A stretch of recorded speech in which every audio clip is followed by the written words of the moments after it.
What are some like practical strategies for engagement that our teachers listening can hear and tune into? Either by doing like making projects. I ask them to do like a project, something that they like to do. And also I build like a supportive classroom where they feel like they feel they feel confident to make mistakes, because mistakes is something that they are afraid to make. But for me, mistakes, I know where the weakness is. So I tell them, even like you make mistakes, do not be frustrated, because mistakes is a part of the learning process. So that's how like I use projects, like games, using like interactive games, virtual games. Also, doing like workshops, like where they need to cook to learn something from the culture. So they feel more engaged and motivated when they learn something real from the culture. There are some limited opportunities for students to practice the language, either virtually or face to face. So last year, I like we went to a field trip to a restaurant, and I had one of my students who was a heritage student. So his family was Arabic, so he know some Arabic. So that's I invited him to be like a waiter in the restaurant, and other ones like to be like a cashier. So we went to the field trip, or like I took their orders already in the class, but I had them to say it in Arabic in the restaurant. And the other student, he taught them what they want to ماذا تحب أن تأكل ماذا تحب أن تشرب, and we did like a video about that. So they really loved it. They are interested, it sticks on their mind. So that's how like we can, as teachers or educators, we need to create opportunities for students to practice the language. One of the ways that I find it's easiest to connect with my students and to encourage them to keep going with Arabic and to push themselves to the next level, which is really like the struggle, like I said, the struggle with intermediates, is having them imagine, write a story, whether it's, a short story that they're writing, whether it's a skit, they're acting something out, whether it's, you're working on something related to persuasion, but rather than just having them, persuade their friend, I want you to persuade the president. I want you to persuade the administration at the school. I want you to, address this thing that you're writing or this, presentation that you're preparing to. And it's an audience that they would probably never have the chance to encounter. Having some piece of technology that allows them to connect and transport to an Arabic person living and speaking Arabic from an Arabic speaking country, I think it's a real value add, and it's a way for the students to be able to see parts of the world. I think that there's three main approaches that I take, because I think I see three types of demotivation in my students. The first would be students who are heritage speakers and are intermediates, and who reach what was called for me when I was learning an intermediate plateau in learning Arabic. And this was articulated to me when I was on a gap year between high school and college. And it said that the teachers and the program coordinators who were engaging with me and talking about this basically said that when a language learner reaches an intermediate level, when they are communicatively competent in most daily life situations and are able to express themselves in terms of their needs, wants, basic preferences, likes, dislikes, they tend to plateau. Because once you reach that point, you kind of can stay there for quite a while without ever being pushed if you don't go and seek out opportunities to push yourself, right? It's easy to say, I am, if you're, especially if you're a heritage speaker, I think in a lot of situations, I can communicate with my family. I can talk at home. I can say what I need to say to mom, dad, grandma, grandpa, my cousins. But in my daily life now, English has kind of taken over, and I don't see a need to push myself to a higher academic level of Arabic. For those students, the approach that I usually take is I'm not explicitly telling them that I'm trying to get them better at Arabic. I just start to give them work that is that I+1 level of comprehensive input. It is slightly above what they're able to do. Marhaba, and welcome to this episode of the All Things Arabic podcast with me, your host, Ustaza Caroline. Today we're here to talk about student motivation, the reasons why students choose to and continue to study Arabic for their academic and sometimes even professional careers. We're also here to talk about the critical role of teachers in not only how to motivate students to love and be curious about the language, but also to help them overcome certain obstacles that are specific to studying Arabic as a second language. We have two very inspiring guests with us here today. One teacher just won the award for the best foreign language teacher in North Carolina, Ustaza Najoua. Mabrouk. Allah barik feek. And we also have a very special guest here with us today who gets to wear the hat of both student and teacher because she was a former student of Arabi but now teaches Arabic at the Arabic Immersion Magnet School, Ustaza Dana. Ahlan. Ahlan wa sahlan. Ahlan wa sahlan bikum. We'll just get started off with you, Ustaza Dana. When you became a student of Arabic, why did you start studying Arabic? What was the spark that ignited your very long and beautiful trajectory with learning Arabic? I started learning Arabic in my freshman year of high school with very little idea of what I was going to do with it or where it was going to take me. It was a complete coincidence that I chose to learn Arabic. The high school that I went to, I didn't know that I was going until about 2 weeks before the school year started. And when they called me and gave me the options for studying a foreign language, they literally said, we only have spots available in Russian or Arabic. And I flipped a coin. So it was complete coincidence, a complete sudfa. It landed on heads. I went with Arabic. My kind of rationale to myself was, okay, I like the script of this language better than I liked the script of Russian. It's, pretty, it's flowy. There's, squiggles and dots. I liked that about it. And I knew very little else. I did not come from a community with a lot of Arabic speakers. I did not come from an area with a lot of Arabic speakers. I don't think I can remember prior to starting to study Arabic ever interacting with one. So it was really the start of a journey by complete coincidence. Ustaza Najoua, I would love to ask you because I know that before winning the award for the best foreign language teacher of the year in North Carolina, you had previously taught English. What motivated you to transition from teaching English as a second language in Morocco to teaching Arabic as a second language in Fayetteville, North Carolina? So first, I'm so pleased to be here. And my experience started in Morocco in teaching. So teaching for me is a passion. So that's why I'm more into teaching than English or Arabic. So that's why when I started teaching English in Morocco, those were my first steps into teaching, innovation, creativity. So when I got the chance and the opportunity to teach my mother tongue, my identity, to share my culture with others, so it was like a turning point in my life. So that's why when I came here to North Carolina, to a small village, a small city, and then it was like a challenge for me to start teaching Arabic. Some of my students on my first lessons, they didn't know what's Arabic. They didn't know it's a language. So that was my first challenge, to let them know that this is a language, and and also start teaching it as we start from love, to get them love the language and then teach it. So for me, Arabic is not only a job. It's not teaching Arabic is not only a job.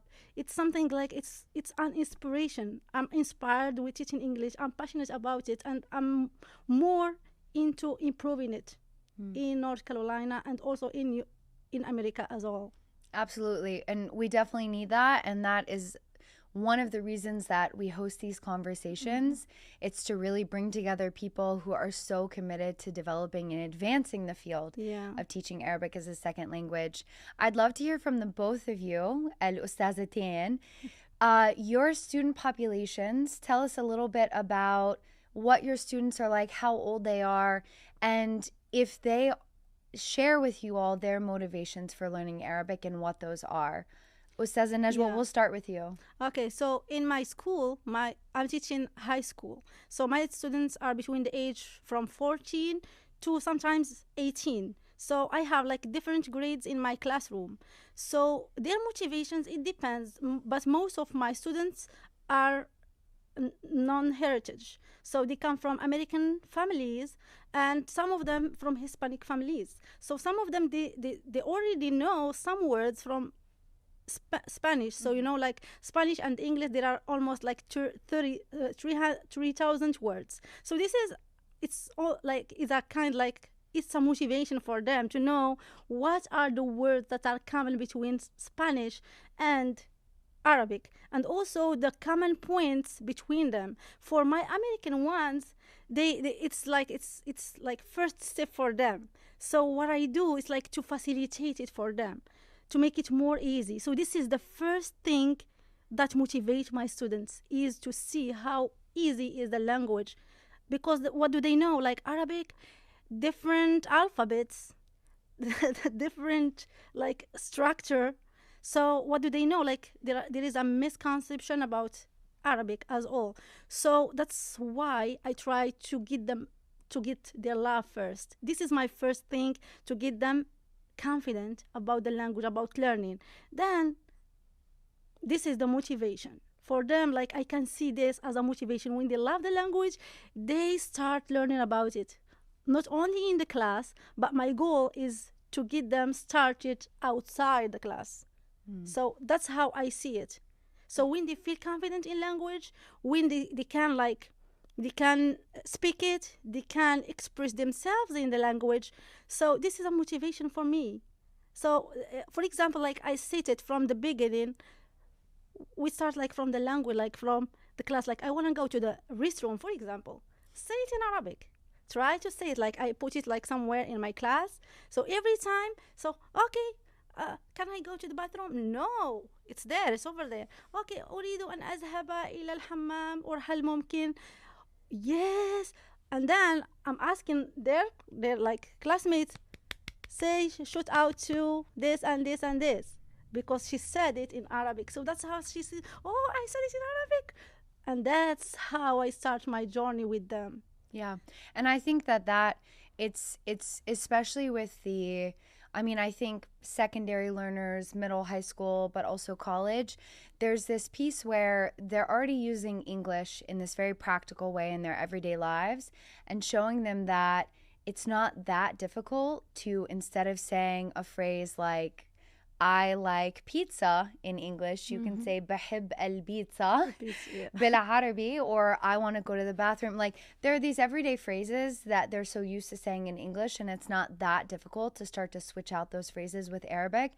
That gives them the sense of, oh, there are parts of my everyday life that can function in another language. And that's a really great moment to help build up some of their self-confidence. It's definitely an ultimate goal. Ustaza Dana, I know you have kind of a different population of learners, and you've also worked with like middle and high school learners at Concordia Summer Language Villages in the past. So what are some of the different motivating factors for why students want to learn Arabic? Yes. So the majority of all of my students are between 11 and 14 years old. So they're middle schoolers, 6th to 8th graders. And I think what's interesting about that age spread that I have is that on the front end of it, so when they're in 6th grade and they first come to me, most of the students at that age are still not really able to articulate any kind of internal motivation. They might have some vague idea of like, oh yeah, I'm learning Arabic because my parents speak it, or because it's fun, or because maybe one day I want to travel. But by the time that they're in 8th grade and they're approaching high school and they're 14 years old, on the tail end of that program, they have developed a much stronger sense of self and sense of identity, and are looking forward to articulating that motivation to either carrying the language forward or cutting it off at the end of their program. My student population is very unique, I think, compared to Ustada Najoua's. It's a strong mix of both heritage speakers of Arabic. So those are students who come from Arabic-speaking families or Arabic-speaking backgrounds, and then are in school in an immersion program to further develop their Arabic language skills alongside English, as well as students who are non-heritage learners, which means that they don't speak Arabic at home. They might speak Spanish at home. They might speak English at home. They might speak Chinese at home.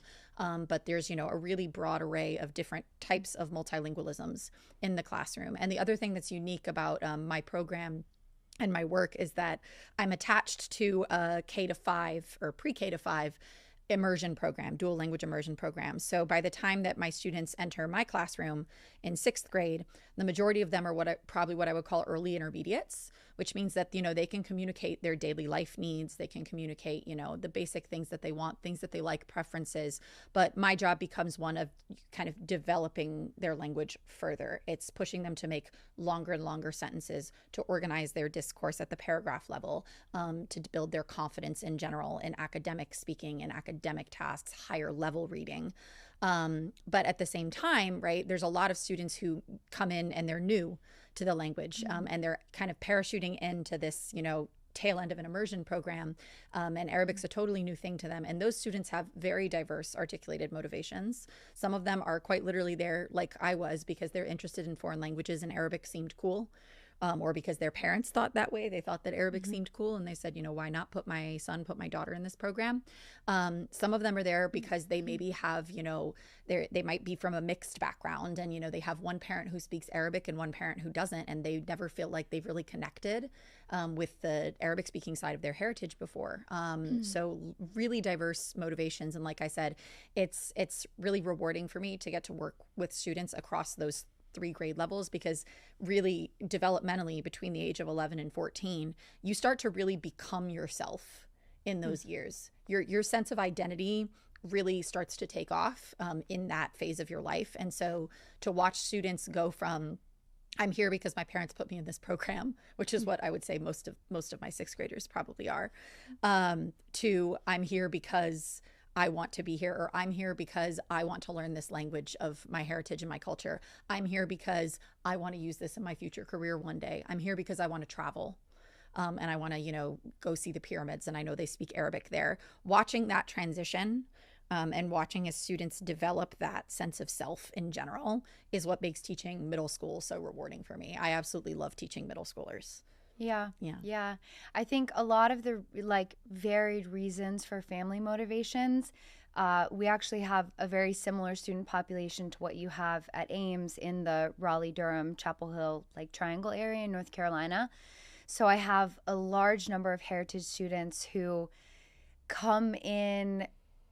Actually, I mean, I don't want to speak for all of them, but I've noticed them feeling quite demotivated about studying Arabic, because there's been this, I would call it a more complicated relationship with the Arabic language, communicating with their families, connecting to their heritage, and what does that mean about their identity if they can do that well, or if their cousins are making fun of them and saying your Arabic is broken.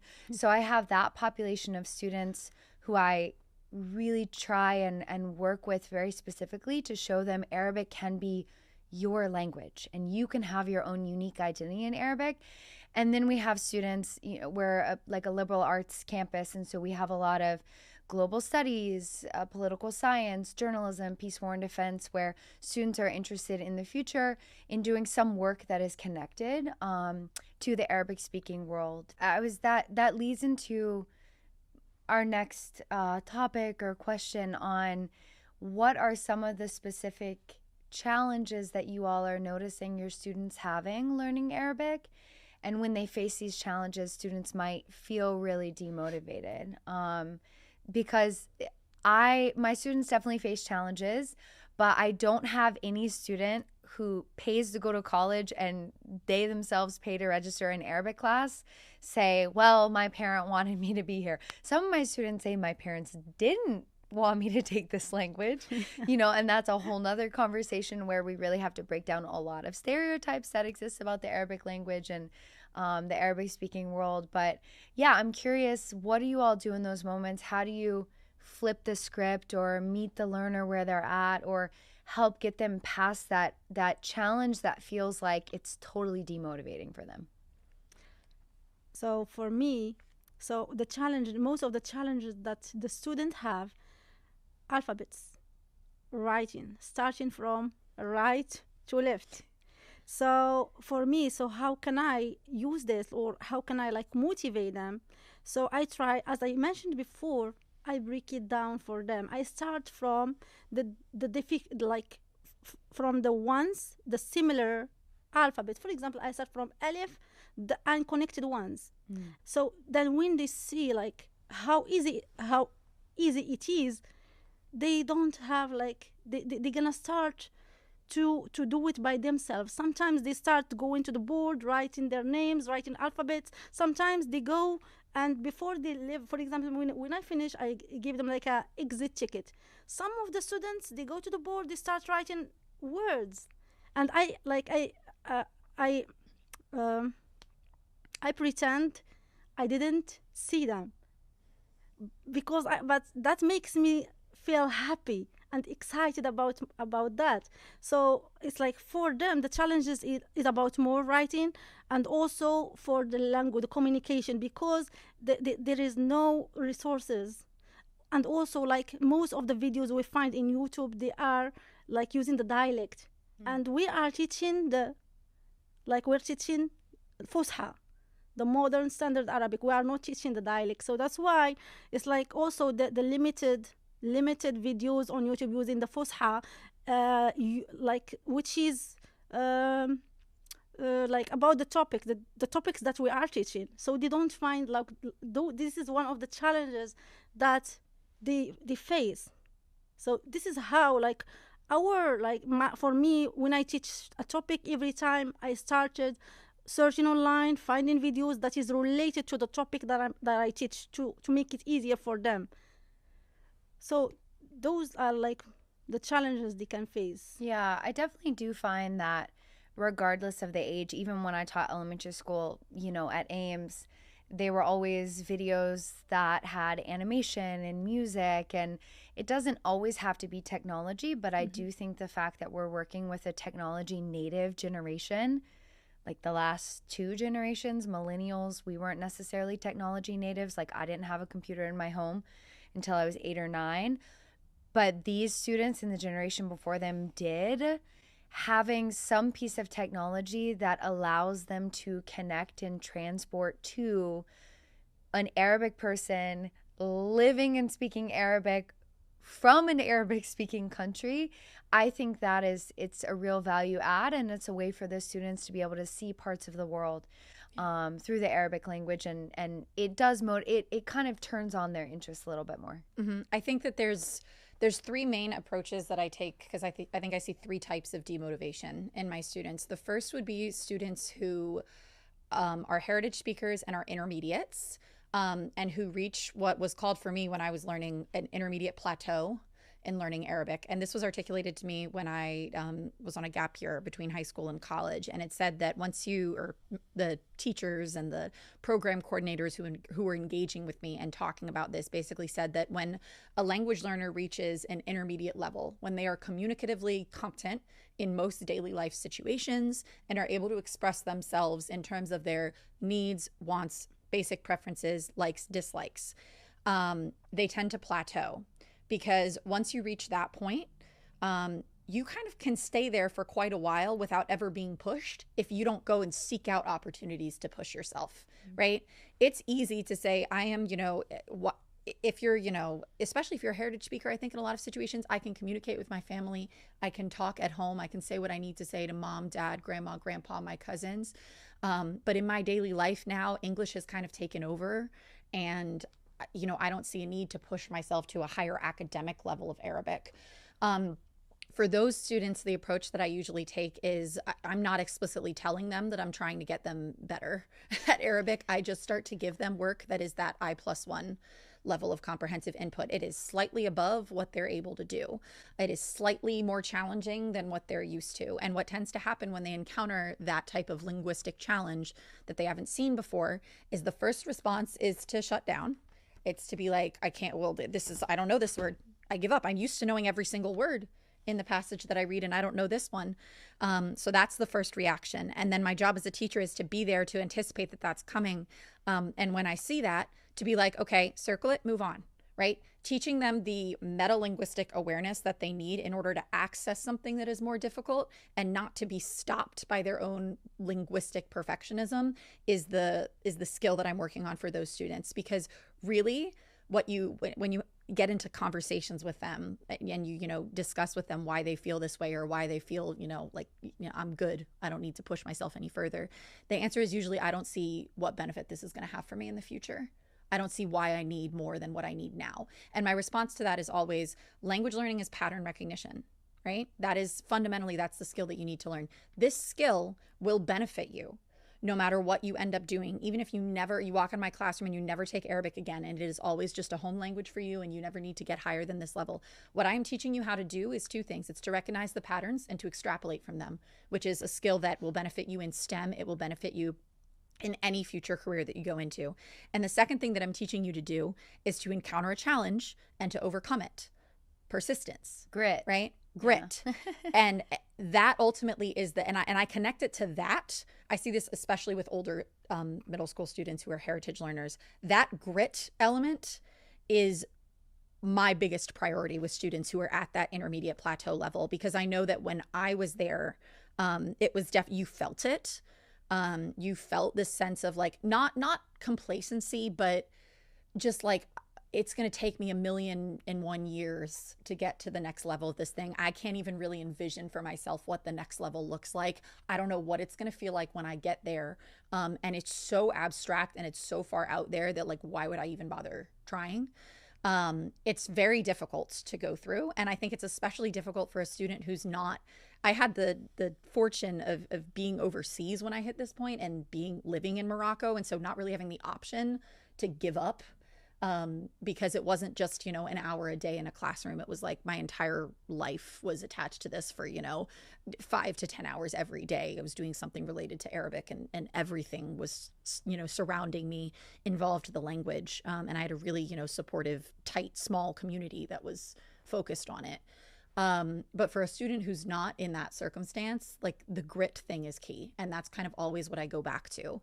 The second type of demotivation that I see is that students who just kind of disconnect from the language because it's not a part of their background, and they're in an environment where the people around them, by and large, do have some connection culturally, whether it's via family or community or religion, to the language. And for those students, really my biggest strategy is showing up as my best and most enthusiastic self every day, because that was me. Yeah. Right. I was that kid, not demotivated. I was always a language nerd, which does somewhat make it difficult for me to connect sometimes, because I'm just like, isn't it just so cool that it works this way? Like, don't you just think it's awesome that 3 letters can carry like 10 different meanings depending on how you know, slate them into these formats? And they're just like, no. And I'm like, oh, okay, well, I think it's great.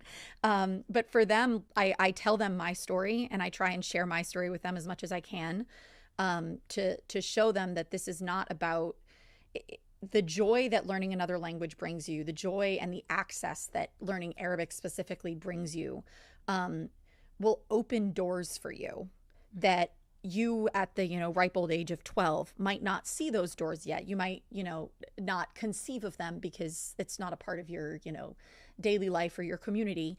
But down the line, and through me, as best I can as a teacher, these doors will open, and you will have an encounter at some point in your life where you are able to see how much joy you speaking Arabic as a non-native speaker can bring to somebody for whom it's their mother tongue.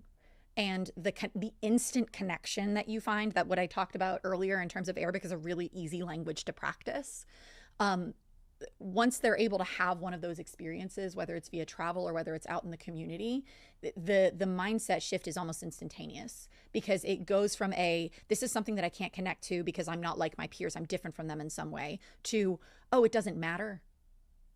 I am different from this person in this way, but I'm still able to connect with them, but I'm still able to do it, but I'm still able to convey meaning. You brought up a lot of different ideas in my mind as you were talking through that, because I see a lot with my college learners that are similar, in that I know that there is a defining moment for any language learner, but as I mentioned before, as an Arabic language learner, the defining moment of practicing the language in the real world, even if it's outside of the classroom, walking to a cafe with your professor, right? Like, you're not in the academic context, but being able to create those human connections with a set of cultures and peoples and histories that is I don't want to say warmer than American culture or other cultures, but there is something so distinct about hospitality and friendship and loyalty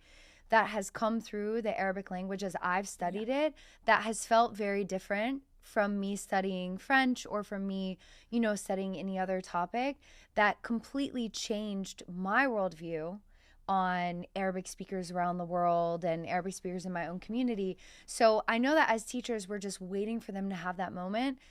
Something that I have been trying to focus on is I've been trying to create more of those opportunities as early as possible. So like I teach, 3 sections of first year Arabic, and within the first couple weeks of school, I'm inviting my Arabic speaking friends to class to literally just come in and say, "Marhaba, اسمي أستاذة نور غازي أنا من مدينة بغداد في العراق أنا أحب القهوة," right? Like, and then for her to sit in on class and then just work with the students, that day, and they're just working on learning the alphabet, because that real life in-person connection from the start, it's something they deserve, right? Like, students deserve so much more than studying something out of a book or from our very thoughtfully prepared materials. But our very thoughtfully prepared materials aren't real human connection. And I think at the end of the day, that is something that can be a game changer for them. And it can be a real motivating factor that a lot of them aren't even aware of. But as soon as it becomes a piece of the puzzle, it makes a lot more sense and it makes a lot more meaning in the language for them. Something that I see with beginners that's always very gratifying is that, like I said, we have a large heritage population at our school, large non-heritage speakers as well. But we also have many students who are relatively recent arrivals to the United States who come and study, right? And a lot of times what I love to do is I love to pair up students who are total beginners in the language, so who are totally new to Arabic. They're learning the alphabet, they're learning ana, ismi, whatever, right? To pair those students up with students who are native speakers of the language, and to have them, do exactly what you're talking about, which is the very basic, "Hi, what's your name?" To have those kinds of interactions that they have every day as peers with them, but to have them in Arabic, even if it's simple. And you also have to train, I find, students who are native speakers on what it's like to have an interaction like that and how much it means to the non-native interlocutor that they're interacting with. Because most of the time they're not thinking that through. They're 12 years old, 13 years old, right? They're not thinking about, oh, this is like the first encounter that my friend is having with an Arabic speaker. They're thinking, this is my buddy. We hang out outside of class. I don't know why the teacher's making us have this weird and stilted interaction right now. But really, kind of pulling them aside, whether it's before or after they have that interaction, being like, hey, listen, when this happened for me, it changed my whole life, right? So I understand that it's odd for you and you're much younger than I was when I did this, right? But understand that what you mean for this person is not necessarily something that you're going to see right now, but down the line, this interaction that you're having, this dynamic that I'm trying to create, this is why I'm doing it. And explicitly articulating to the learners, regardless of their level, this is why I'm doing what I'm doing, is something that I try to do consistently every day, but especially for those types of interactions. I think it's important for them to see, so that they know that there's somewhere to go outside of the school building, outside of the classroom. Yeah. Ustazah Najoua, I was going to ask, you mentioned having your students get out of the classroom and connect to Arabic speakers in the community of Fayetteville or virtually, right, as soon as possible. What are some of the ways that you facilitate that? Yeah, so first, I was going to mention this. There are some limited opportunities for students to practice the language, either virtually or face to face. So last year, we went to a field trip to a restaurant, and I had one of my students who was a heritage student. So his family was Arabic, so he knows some Arabic. So I invited him to be like a waiter in the restaurant, and other ones like to be like a cashier. So we went to the field trip, or like I took their orders already in the class, but I had them to say it in Arabic in the restaurant. And the other student, he taught them what they want to, ماذا تحب أن تأكل, ماذا تحب أن تشرب, and we did like a video about that. So they really loved it. Even they know, like, the waiter wasn't speaking Arabic, but the student, he took their order and he gave it to the real waiter in English. But they were so happy and so excited. This is this is my second opportunity. My first opportunity is I did like a virtual meeting with students from Morocco, from a center in Morocco. And in that virtual meeting, we had like a game, online game in GameKit. And guess what? Like we did questions like those learners from Morocco, they were studying English. So we put some word like questions in Arabic and also at the same time in English. So they were competing on the same time between English and Arabic. And the first place, second place were from my class. The third one was from Morocco. So it gives them like motivation, and they loved it. They were saying, "Why we did it? We were the winners." So, and also like we did like some competitions online where we had like a student to sit in front of the camera, and the student from Morocco, they were asking him questions: "ما اسمك? ماذا تحب? ما لونك المفضل? كم عمرك?" And then it was like a really nice experience for them. And every time, even I don't have them this year, I'm gonna have them in the second semester. So most of them, they came to me and asked about, are we going to do any virtual exchanges, or when are you doing it with this class? Those your current classes now. They are interested. It sticks on their mind. So that's how like we can, as teachers or educators, we need to create opportunities for students to practice the language. It's not about words or like vocabulary. They're gonna stick it into their mind and just like put it in a drawer and close it. They need to practice. Language is practicing, and practice makes perfect. And also I would mention something. So when they face challenges in classroom, especially in the like pronunciation, the words like a, kha, and also for writing like ra, dal and za, they are start because there are similarities. Dal and dal goes up, ra and za goes below, but for them as a beginners, they don't differentiate between them. So I tell them, okay, yes, I know Arabic is difficult, yes, I know, but I believe in you. You are my students, and I know that you're strong enough to do more than this. Those are only alphabets, 28 alphabets, but you are, as a person, as a student, you're more stronger. So I believe in you as a student. Do not let me down, okay? And they said, okay. So that's how like I try to build a relation between them, like between my students. So that's all about being committed to learn. So this is my classroom. When you come from the door, you need to be committed to learn, to study, and do just what you can do. I'm not expecting you to do more that you can do, but do what you can do. That's it. Yeah, I think I remember reading in a book during my master's program, the most important thing to do is to first build a relationship with the student. And I remember reading that and being like, well, duh, doesn't that make sense? But then how that translates into practice in your classroom is a little bit different. And one of the things that I tell my students from the beginning of the semester, and in every single assignment they do, like at the very bottom in bold, underlined, highlighted, I say, remember, I am evaluating you based off of your effort. Yes. And task completion. Okay, so like read the directions. This is what you need to do. All I need from you for your grade and your evaluation is to try. I will give you feedback on, okay, you absolutely nailed this. This still needs a little bit of work. Let's review this in class. I will give you all of that feedback, but that feedback is not attached to your evaluation. And I think we have seen a lot of shifting over the years around let's evaluate students on their effort and their completion and still give them the personalized feedback to help them improve, but sort of extracting, and this is how I felt all the way until grad school.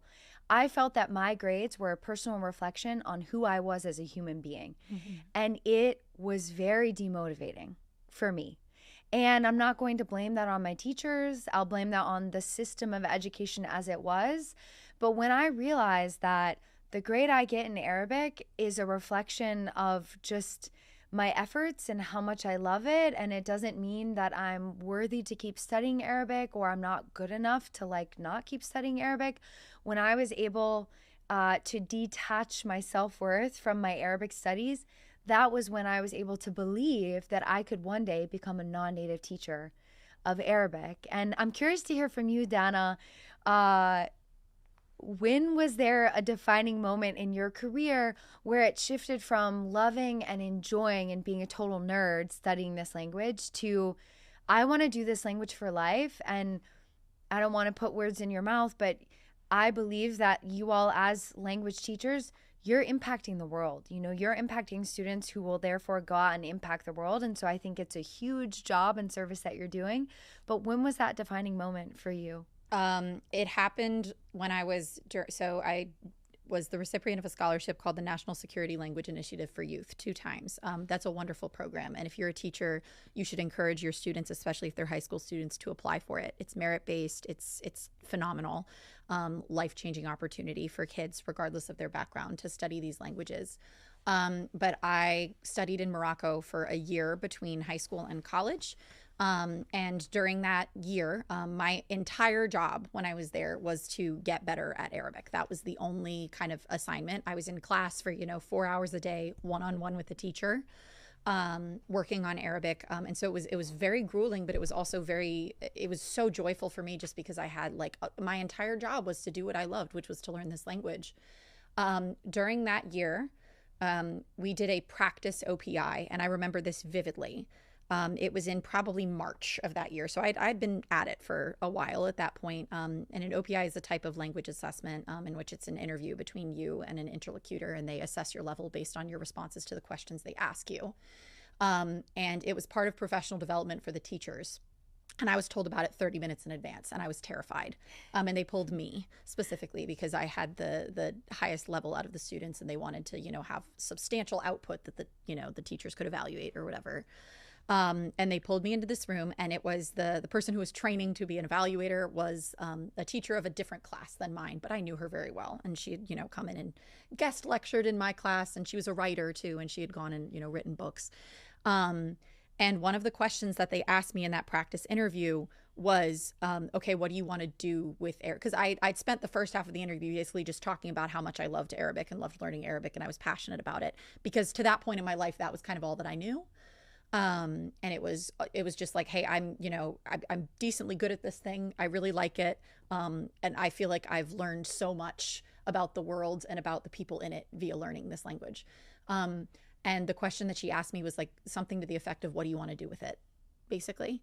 And it was not the first time I'd been asked that question. But it was the first time that I'd been asked that question. And as soon as she asked it to me, I knew the answer. I think previously it had always been like, oh, I want to build bridges. I want to, change the world and help people, like very vaguely, as, a 18-year-old would say. But when she asked me in that practice interview, I said, I want to be a teacher. I want to teach Arabic. And it was the first time I had ever articulated that. And I kind of surprised myself because when I came out and said that, I realized very clearly as soon as I said it, like, أريد أن أدرس اللغة ليتعلم الآخرين لأعطي هدية اللغة للجيل الجديد. I was like, okay, yeah, that's definitely what I want to do. Don't really know if that's possible, but I want to do something that allows me to give back. And I remember after we had that meeting, she pulled me aside and she was like, your response was so inspiring to me because I'd never had a student say that they wanted to be a teacher before. And so I was the first one that she had encountered that had said that. And that conversation with her, like I said, she was not my direct instructor, but she was a teacher at the school that I was at. And her response to me answering that question, as well as the other teachers' responses, is what convinced me that I would be able to do it, even if I wasn't there yet, or even if I never became as good as a native speaker. That really wasn't what was ultimately important. What was important was, do you want to give back? And for me, it was like, I felt like I had been kind of taking for a really long time.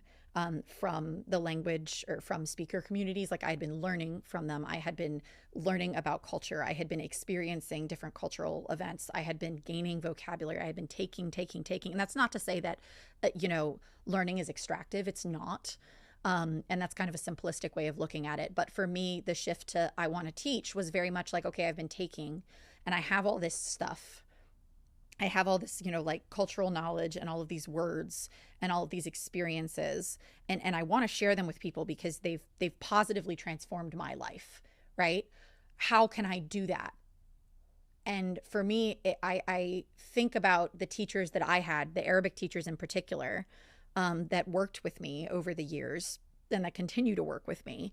And what they all had in common was that their life and their experience of the language and their experience of their cultures was interwoven into everything that they did in the classroom. It was very much an act of sharing to teach for them.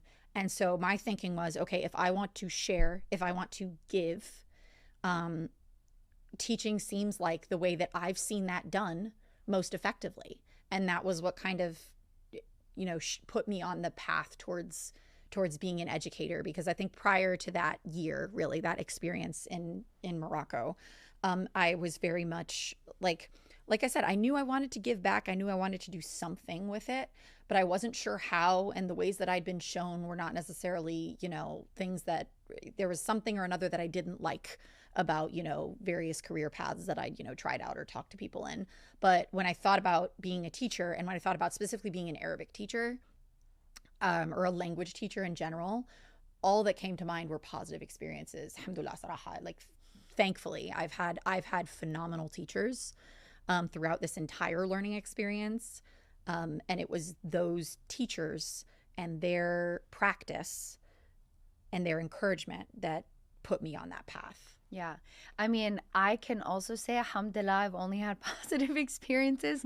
And I think at the end of the day, when I hear all of these other people also saying, alhamdulillah, I've only had positive experiences learning Arabic from this myriad of Arabic teachers over half their lives, I think we just have a very wonderfully equipped and giving and rich field of teachers. And I'd like to sort of extend the question of motivation at the beginning to how do we continue to keep students engaged along the journey, right? There's those beginning Arabic language learners, meeting them where they're at and really breaking down things like pronunciation and the alphabet to be, I'll call it digestible, to be a little bit more digestible and on their level.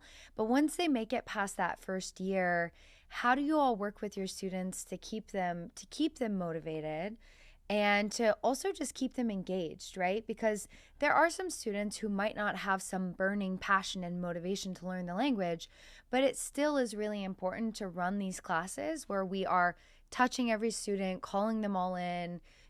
Maybe not everyone responds to everything that we do in class, but for us as teachers to be making that effort to engage with every student. So what are some practical strategies for engagement that our teachers listening can hear and tune into? Ustaza Najoua. Okay, so for me, I use multiple strategies to keep my students engaged. Either by doing making projects. I ask them to do a project, something that they like to do. And also I build a supportive classroom where they feel they feel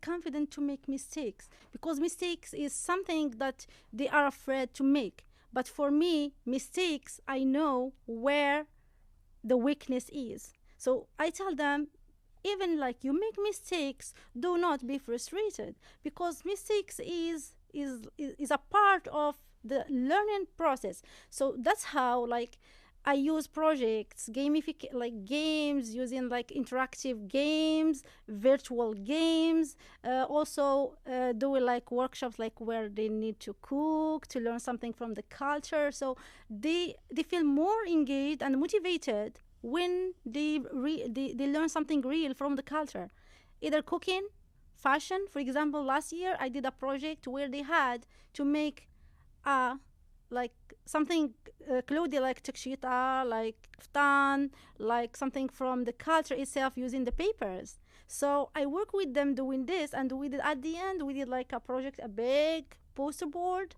and we place it on the door, like the wall, the classroom wall, and the other students go in, like when they change the classes, they need to vote for which one is the best. And then I give like a gift, a rewarding for the student whose project is the best. And this is for them is like, and every time they started asking what is the next project and when is it. So that's how, and every time like I try my best to keep them engaged till the last moment. And also at the end of the semester, I tell them, you will pass a test, like the Avant test, and this is the best, the biggest one, where I need to see where are you at. So that's how you're gonna like inspire me and motivate me to do more with the next coming classes. So that one, and if you did good, we're gonna have like our ceremony, recognition ceremony, and that's what happened last year. Imagine like my students at the Avant test, the language testing. So most of them, they went to the intermediate mid. So we were expecting them to be in the low, like advanced, but they went to intermediate mid and intermediate low.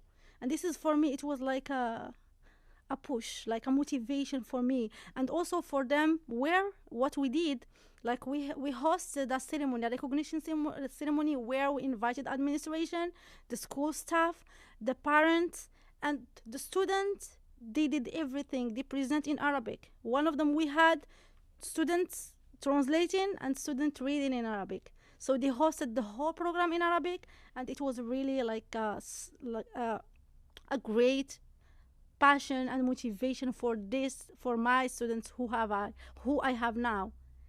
So this is how we can keep them. We need to create.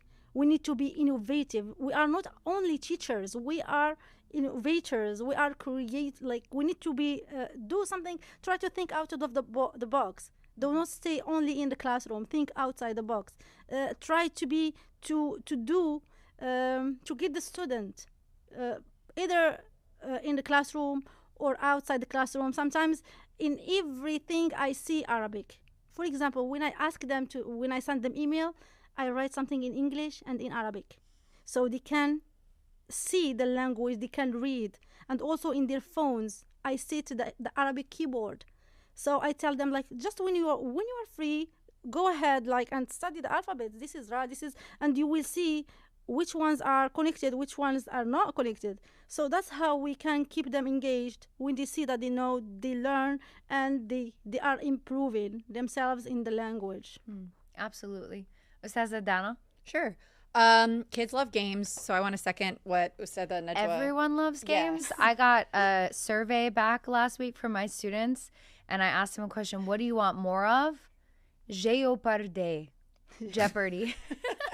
No, so anytime you can, make things into a game, especially I do a lot of games when I'm reviewing for things, or, if there's like an awkward, we have like 6 minutes left at the end of class. What am I going to do?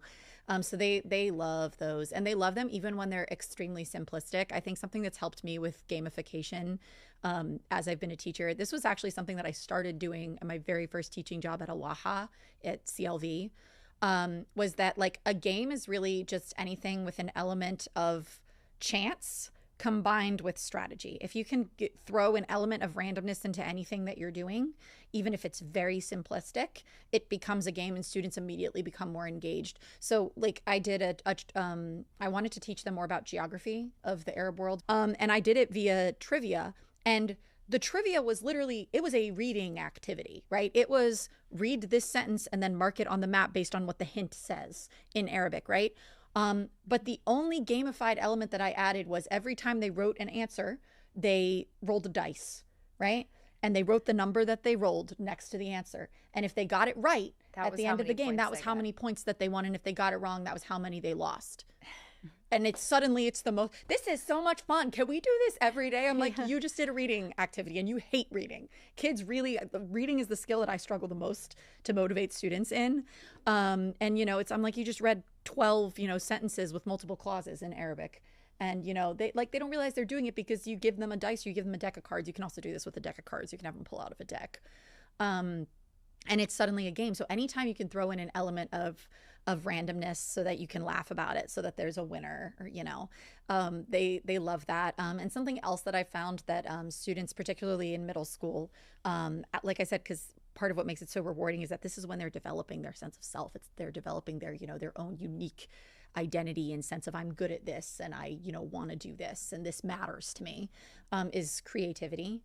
So anytime you can involve the imagination, which I know in communicative language teaching, which is kind of what, everybody focuses on, we're very much concerned with the real. We're very much concerned with what's in front of us and, the real life communicative needs. But when you're in a classroom, I think that one of the ways that I find it's easiest to connect with my students and to encourage them to keep going with Arabic and to push themselves to the next level, which is really like the struggle, like I said, the struggle with intermediates, is having them imagine, write a story, whether it's, a short story that they're writing, whether it's a skit, they're acting something out, whether it's, you're working on something related to persuasion, but rather than just having them, persuade their friend, I want you to persuade the president.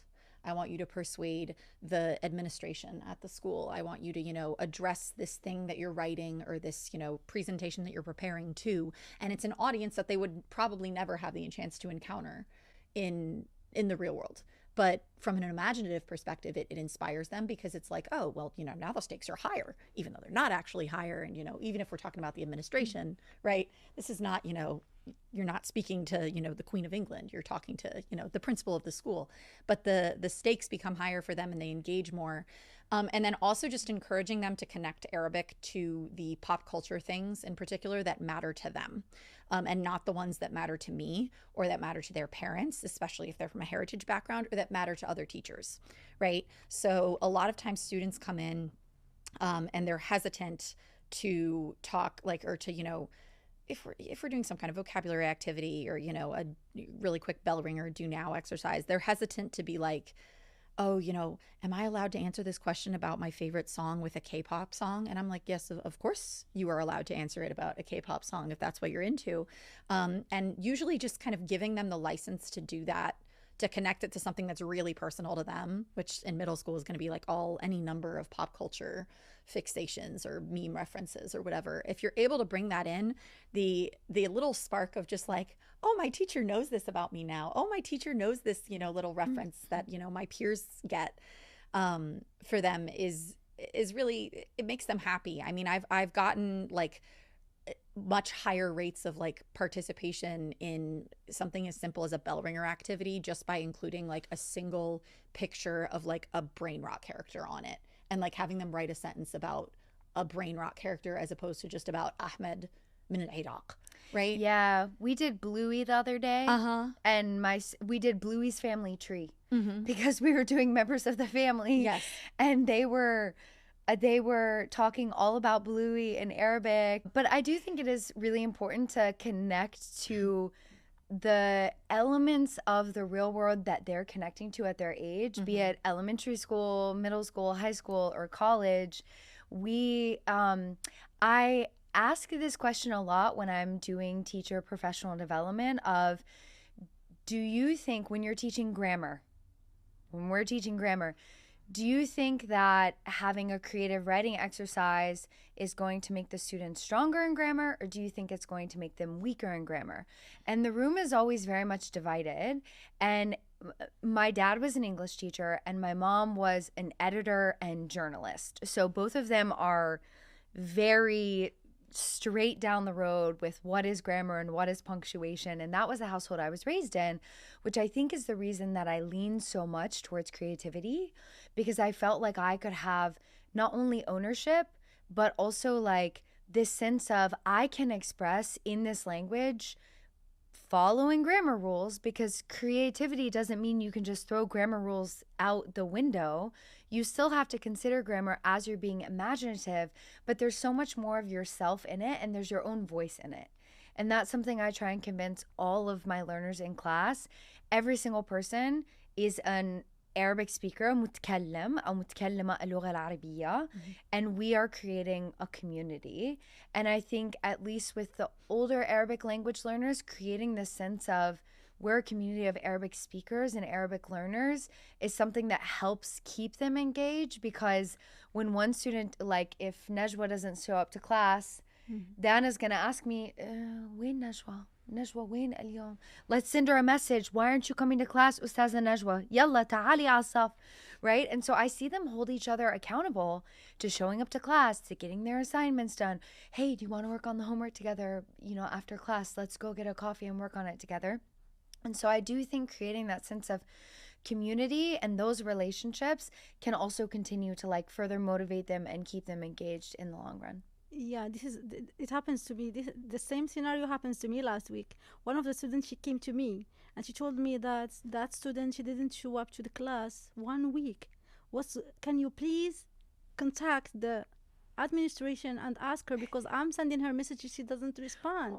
So this is like, we are not like only classroom, only like we try to build like relationship between students and a community where they feel safe and their voice is heard. So that's our job or our rule as teachers. And also, if somebody like miss something, sometimes I ask students to go to the board, because I'm not only working on advancing their language and also their abilities to build their self-confidence. So I ask them to go to the board. If he misses something, I try to get the student help them. Right. So can you help him? Give him, for example, 3 choices. They give him first choice, second choice, third choice, and then when he knows the choice, he feels so confident. So maybe I forgot it. Yeah, I'm gonna pay attention next time. So that's how like their voice is heard, their being there is also counted. So we are teachers, and so this is one of the biggest. The biggest thing that I love my classroom. My students, they are all matters to me. None of them is, for example, if somebody cannot understand something or he doesn't understand something, so my job is to make it easy for them. And I tell them this: when you don't understand something, that means I failed in my like my strategies are not working with you. So I'm not a good teacher. I'm not a good educator. So try to do your job or do some efforts and make me feel motivated. So that's my classroom is like. Yeah. I have a feeling your students really love you and feel very motivated to make أستاذة نجوى سعيدة ومبسوطة. أستاذة نجوى, if you had to give a piece of advice or send a message to the teachers listening about how to motivate your students, how to keep them engaged, what would that message be?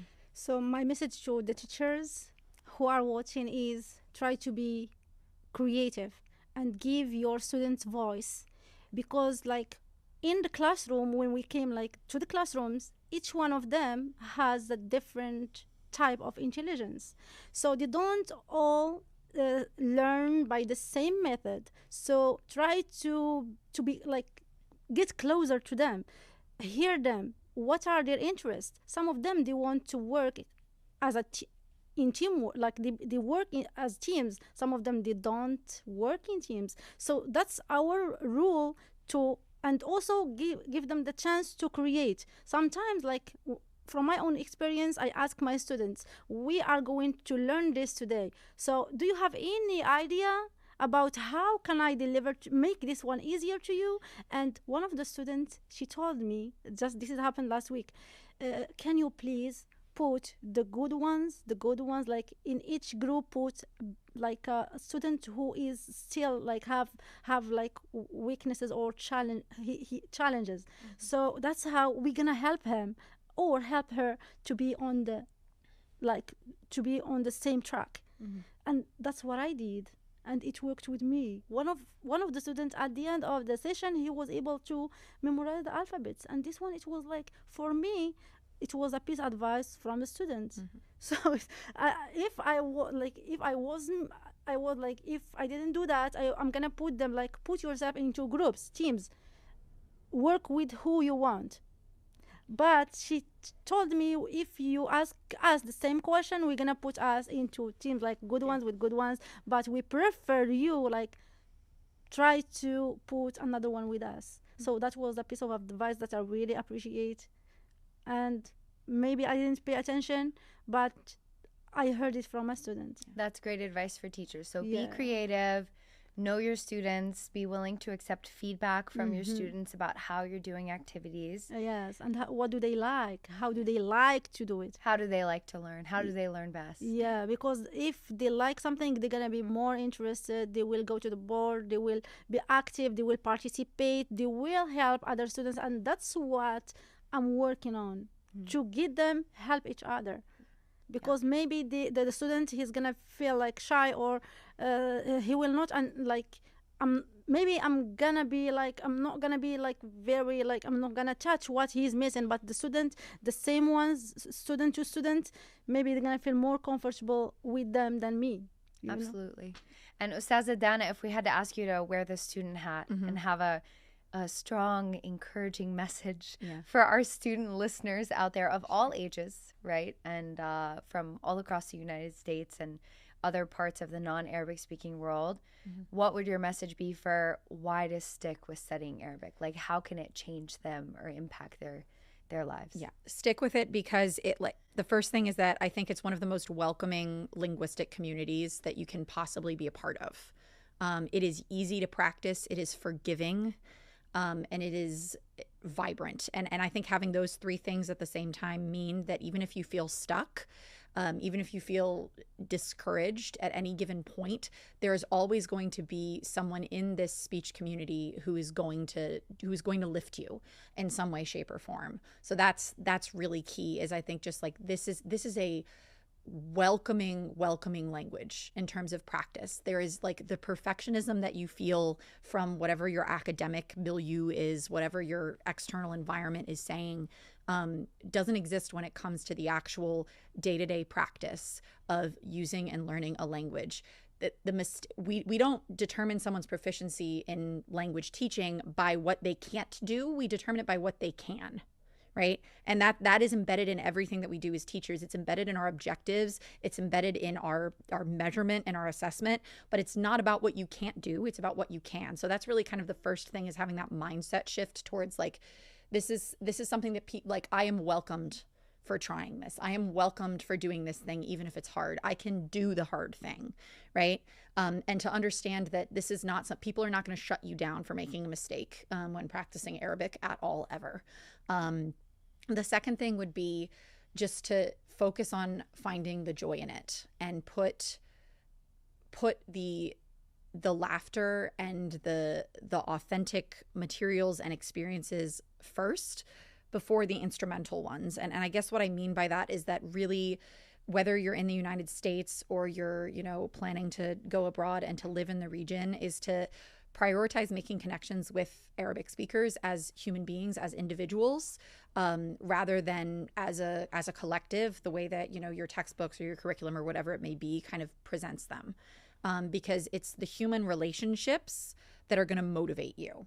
Those are going to be what keeps you going when it's really tough. Like, in my personal experience, I think the thing that pushed me from plateauing as an intermediate and staying there, especially in spoken Arabic, was when I had the opportunity to, have an experience. This was during my Fulbright program, living in Algeria for a year, and I did not have a classroom.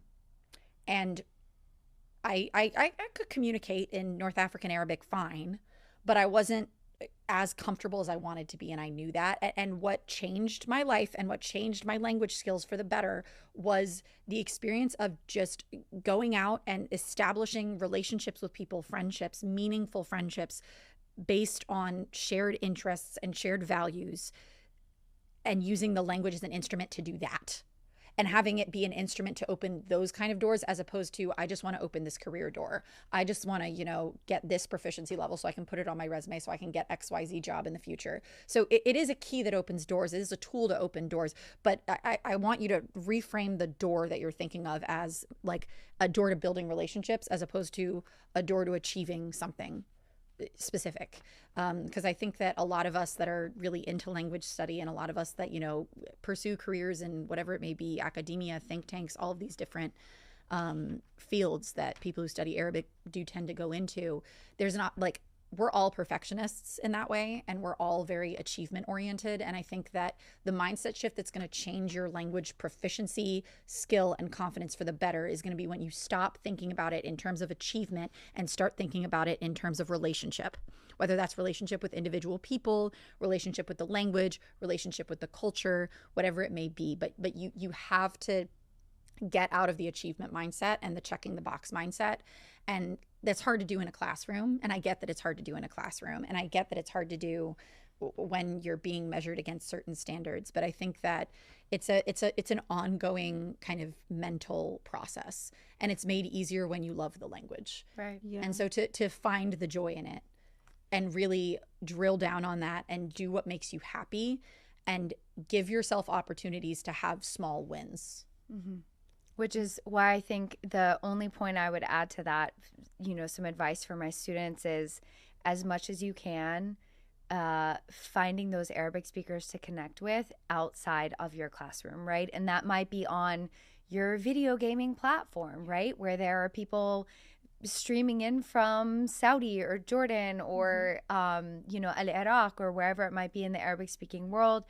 Or, finding those restaurants, having that friend in class who might be a heritage speaker, developing that relationship with them outside of class. And maybe one day you might get invited to their house and meet their grandparents, right? So as much as you can from early on in the process, putting yourself outside of that academic learning context, because the achievement will happen, the development will happen if you stay committed to learning Arabic. But you can grow as a person and turn out someone who you might not have expected to be on the other side of learning Arabic just as a result from studying language. I would actually say that I had to take the pressure off myself, the achievement pressure off myself, in order to get where I wanted to go in the language. It had to happen. I truly believe that, like I said, the experience of living in the region without having a language class, and I was just working and didn't necessarily have any kind of specific language goal or proficiency level that I was pursuing,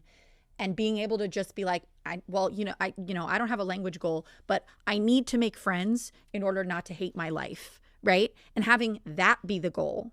I need to get to know my community. I need to figure out how to navigate, transportation. I need to, find a job. I need to, start something, build something. Having that be the goal, taking the language and having the language just be the instrument, the tool to achieve something that's relationship focused, that's what's going to push you to the next level. Well, thank you guys.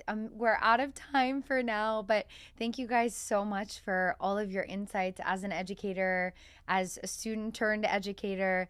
I hope that this conversation can, inshallah, be really inspiring and motivating for everybody listening in.